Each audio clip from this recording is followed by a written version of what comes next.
Welcome all of you dear students and my dear friends.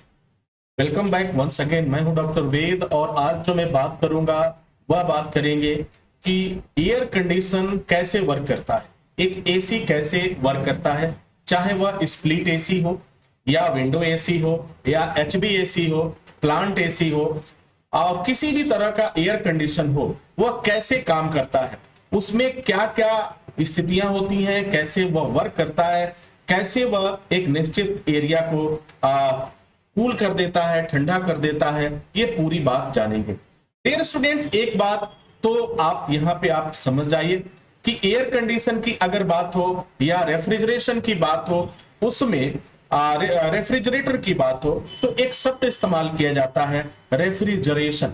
Refrigeration का मतलब क्या होता है? एक ऐसी अवस्था जिसमें हवा के माध्यम से हम तापमान को एक निश्चित बिंदु पर लेके जाते हैं, उसे ही रेफ्रिजरेशन कहा जाता है। यह शब्द एयर कंडीशन में भी इस्तेमाल किया जाता है और रेफ्रिजरेटर से रिलेटेड भी इस्तेमाल किया जाता है, तो आपको किसी भी तरह का कंफ्यूजन नहीं होना चाहिए। तो अब हम बात करते हैं कि एक एसी कैसे कार्य करता है, एयर कंडीशन कैसे कार्य करता है। देखो, एयर कंडीशन को के कार्य करने के लिए कुछ महत्वपूर्ण चीजें होती हैं, जिसके बीच में एक तरह का अभिक्रिया कह सकते हैं, एक तरह का प्रोसेस कह सकते हैं, एक तरह की क्रिया कह सकते हैं, वह होता है जिसे हम रेफ्रिजरेशन साइकिल के नाम से भी जानते हैं, उसे हम एयर कंडीशन या एयर कंडीशनिंग साइकिल के नाम से भी जानते हैं। ये क्या होता है? अब रेफ्रिजरेशन साइकिल हो या एयर कंडीशन साइकिल हो, इस चीज को समझने के लिए हमें एक इमेज की जरूरत पड़ेगी और वह इमेज हमें बताएगा कि इसमें क्या क्या प्रक्रियाएं होती हैं। तो जैसे ही हम एसी की बात करते हैं, एयर कंडीशन की बात करते हैं, तो हमारे सामने कुछ कंपोनेंट्स के नाम गूंजने लगता है, दिखाई देने लगता है। जैसे नंबर 1 की बात करें तो वह कंप्रेसर है, दूसरे की बात करें तो कंडेंसर है और तीसरे की बात करें तो एवापोरेटर है। तो जितने भी एयर कंडीशन में प्रोसेस होता है, यह प्रमुख स्थान होते हैं या डिवाइस कह लें, ये डिवाइस होते हैं जिनके माध्यम से हमारी कूलिंग की प्रक्रिया पूरी होती है। अब एक चीज आपको बहुत गौर से आप देखेंगे तो इस इमेज में आप पाएंगे कि कंप्रेसर से तो सारी चीजें जुड़ी हुई हैं। किससे जुड़ी हुई हैं? तो आप देखेंगे लेफ्ट साइड में कंप्रेसर से कंडेंसर जुड़ा हुआ है, इसी से रिसीवर जुड़ा हुआ है, ड्रायर जुड़ा हुआ है, साइड ग्लास जुड़ा हुआ है, एक्सपेंशन वाल्व जुड़ा हुआ है, एवापोरेटर जुड़ा हुआ है और एवापोरेटर जाकर के पुनः अगेन कंप्रेसर में कनेक्ट हो जा रहा है।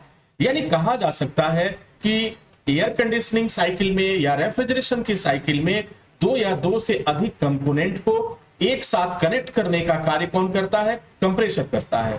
और जो हमारा रेफ्रिजरेशन की जो प्रक्रिया होती है, इट मींस कूलिंग की प्रक्रिया जो होती है, वह इन चरणों से होके गुजरती है। अब एक सवाल और पैदा होता है कि यह जो कार्य करता है वह किस को माध्यम बनाकर करता है। तो देखो, जैसा कि नाम से ही क्लियर है कि एयर कंडीशन, एयर का मतलब होता है हवा, कंडीशन का मतलब होता है अवस्था। एक ऐसी अवस्था जिसमें हवा के दबाव में परिवर्तन करके एक निश्चित तापमान को प्राप्त करना, वो क्या कहलाएगा? रेफ्रिजरेशन साइकिल कहलाएगा, या उसे आप प्रशीतन भी कह सकते हैं, हिंदी में आप प्रशीतन भी कह सकते हैं। तो डियर स्टूडेंट्स, आपने देखा कि कंप्रेसर, कंडेंसर और इवापोरेटर के बीच में ही ये प्रक्रिया चल रही है।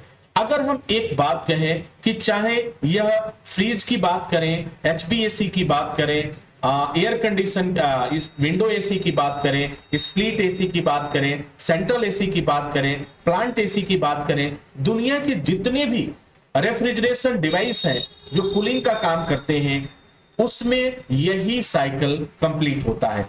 यानी इसमें यह चक्र बार बार दोहराया जाता है और इन साइकिल में दो तरह का प्रेशर भी क्रिएट होता है और दो तरह की लिक्विड भी क्रिएट होती है, दो तरह का गैस भी क्रिएट होता है।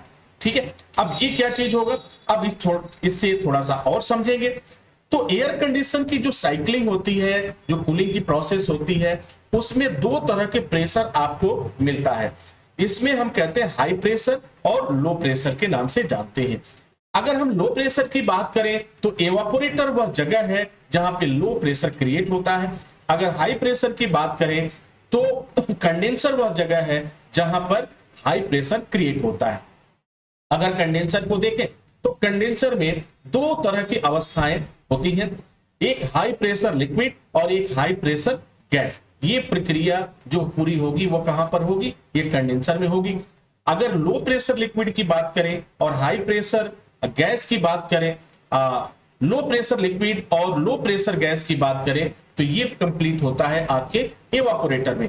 तो यानी ये क्लियर हो चुका है कि जो भी एयर कंडीशन की साइकिलिंग हो या जितने भी रेफ्रिजरेशन साइकिल हो वह दो स्टेज में कंप्लीट होता है। कभी इसका प्रेशर लो होगा, कभी इसका प्रेशर हाई होगा, और इसी के आधार पर, इसी के अकॉर्डिंग हमारा कूलिंग शुरू हो जाता है। चाहे वो रेफ्रिजरेटर की कूलिंग हो या हमारे एक रूम की कूलिंग हो या एक बड़े हॉल की कूलिंग हो, डिवाइस का स्ट्रक्चर बदलता जाएगा, डिवाइस की साइज बदलती जाएगी। अगर हम बड़े साइज की बात करें, बड़े हॉल की बात करें, तो वहां पर स्प्लिट एसी और विंडो एसी से आपका काम नहीं चलेगा। वहां आपको HVAC लगाने की जरूरत पड़ेगी, वहां आपको सेंट्रल एसी लगाने की जरूरत पड़ेगी, वहां आपको प्लांट की जरूरत पड़ेगी। तो अलग अलग टाइप्स के जो एसी होते हैं उनकी जरूरत पड़ती है। वह डिपेंड करता है कि एरिया कितना है। तो ये तो बात की बात हो गई, लेकिन अब तक हम ये समझ चुके हैं कि एयर कंडीशन की साइकिल में जो इसकी प्रोसेस होती है वो किस में होती है? वह कंप्रेसर, एवापोरेटर और कंडेंसर के माध्यम से होती है। तीन चीजें एयर कंडीशन में भी इस्तेमाल होती हैं और यही तीन चीजें रेफ्रिजरेटर अर्थात फ्रिज में भी इस्तेमाल होती हैं। दोनों की साइकिल की अगर हम बात करें तो दोनों में साइकिल का जो स्टेज है वो सेम कंडीशन होता है, बिल्कुल एज इट इज कंडीशन होता है। दोनों में हाई प्रेशर और लो प्रेशर क्रिएट होता है, चाहे रेफ्रिजरेटर की बात करें या हम एयर कंडीशन की बात करें। दोनों में ही लो प्रेशर लिक्विड क्रिएट होगा, हाई प्रेशर लिक्विड क्रिएट होगा, लो प्रेशर गैस भी क्रिएट होगा और हाई प्रेशर गैस भी क्रिएट होगा। अब आपको यादाश्त के लिए या मेमोरीज के लिए आप जरूर इस बात को याद रखिएगा कि जब भी एयर कंडीशन की साइकिलिंग पूरी होती है, कंडेंसर में जो होता है वह हाई प्रेशर होता है और एवापोरेटर में जो होता है वह लो प्रेशर होता है। अगर हम एवापोरेटर की बात करते हैं तो दो बातों को जरूर यहां पे ध्यान रखिएगा कि एवापोरेटर वह जगह है, वह स्थान है, वह डिवाइस है जहां पर लो प्रेशर लिक्विड भी क्रिएट होता है और वहीं पर लो प्रेशर गैस भी क्रिएट होता है। और यहां गैस से क्या तात्पर्य है? तो गैस से तात्पर्य है रेफ्रिजरेंट। जो रेफ्रिजरेंट आप इस्तेमाल करते हैं तो उसे हम गैस के नाम से आम भाषा में उसका इस्तेमाल करते हैं। अगर हाई प्रेशर की बात करें तो हाई प्रेशर आपका कंडेंसर में क्रिएट होगा और हाई प्रेशर गैस भी आपका कंडेंसर में क्रिएट होगा। तो डियर स्टूडेंट, ये एयर कंडीशनिंग की जो साइकिल थी वो हमने आपके साथ डिस्कस किया। आई होप कि आप ये सारी चीजें समझ पाए होंगे और आपके लिए काफी फायदेमंद साबित होगा। चलिए कुछ क्वेश्चन आंसर करते हैं अभी जो आपने पढ़ाई किया उसके आधार पर। लो एयर कंडीशन में लो साइड प्रेशर कहां होता है? Question number 1। क्वेश्चन नंबर 2, एक एयर कंडीशन साइकिल में हाई प्रेशर कहां पर क्रिएट होता है? क्वेश्चन नंबर 3, एयर कंडीशन में लो प्रेशर गैस किस डिवाइस में क्रिएट होता है? नेक्स्ट क्वेश्चन होगा आपका, हाई प्रेशर गैस एसी में कहां पर क्रिएट होता है? तो इस तरह के क्वेश्चंस आपके बनेंगे और इसे आप बहुत इजी वे में कर पाएंगे। डियर स्टूडेंट, उम्मीद करता हूं कि यह जानकारी आपके लिए फायदेमंद साबित होगी। इसी के साथ इजाजत चाहेंगे, नेक्स्ट वीडियो में हाजिर होंगे। तब तक के लिए wish you all the best. Thank you for watching, thank you for learning.